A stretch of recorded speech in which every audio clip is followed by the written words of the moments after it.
Maya stood nervously outside the courtroom, clutching her young child's hand.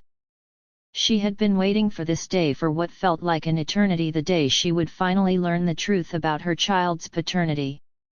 As she took a deep breath and stepped inside, Maya's eyes scanned the room, locking onto the two men who had been summoned to appear before the court.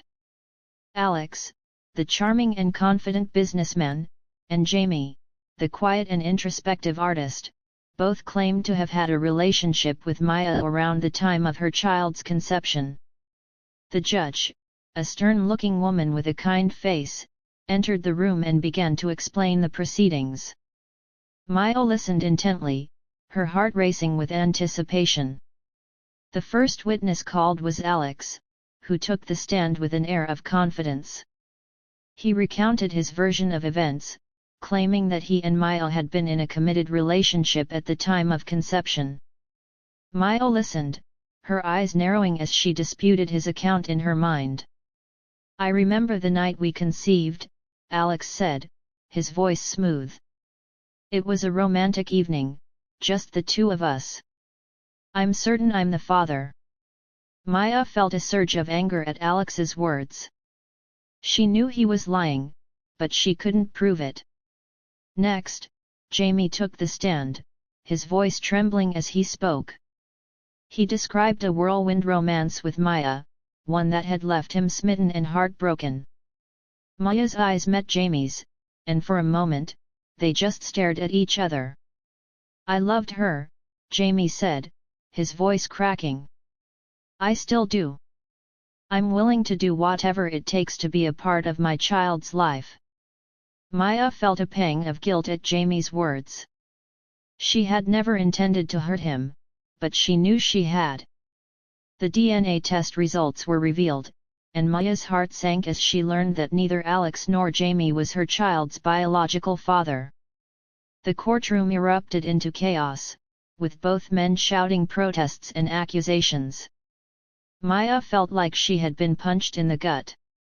Who was her child's father, then, and why had these two men lied to her? As the courtroom drama subsided, the judge turned to Maya and asked, "Is there anyone else you've been intimate with around the time of conception?"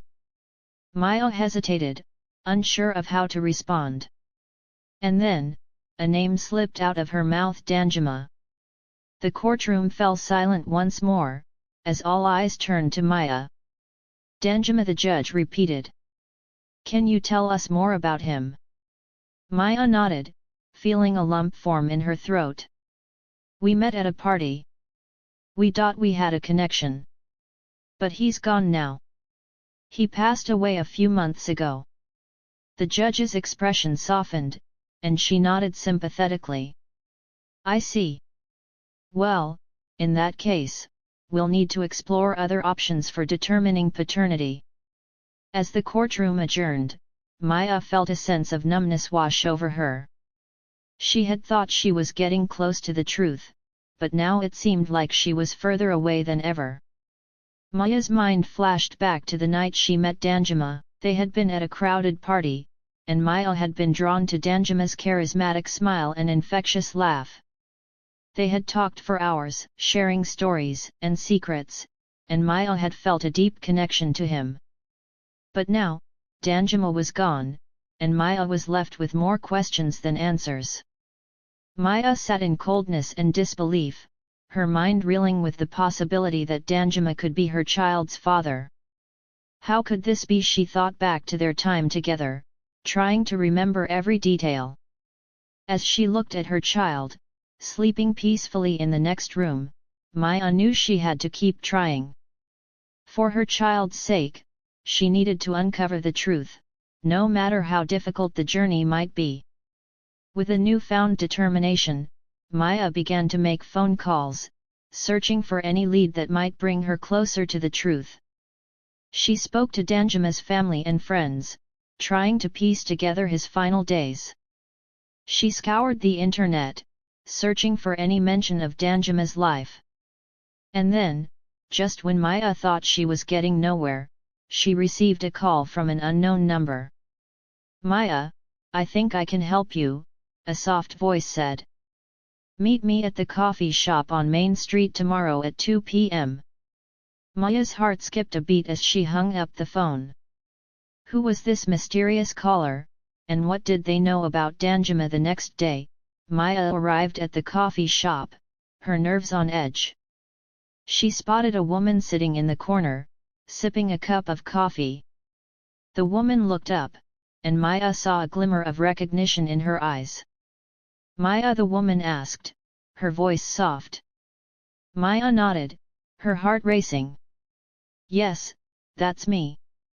The woman smiled and beckoned Maya over. I'm Sarah, a friend of Danjuma's.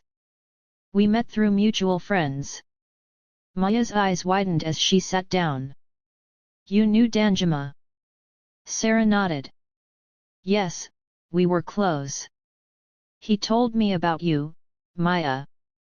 He said you were special. Maya felt a lump form in her throat. What else did he say? Sarah hesitated before speaking. He said he was going to take care of you and your child. He was excited to be a father. Maya's eyes welled up with tears. Could it be true? Was Danjuma really her child's father? Sarah handed Maya a small box. Danjuma left this for you. He said it would prove everything. Maya opened the box, revealing a DNA testing kit. Her heart skipped a beat as she realized what it meant. With shaking hands, Maya took the test, sending it off to the lab with a mix of emotions. She was scared, hopeful, and anxious all at once.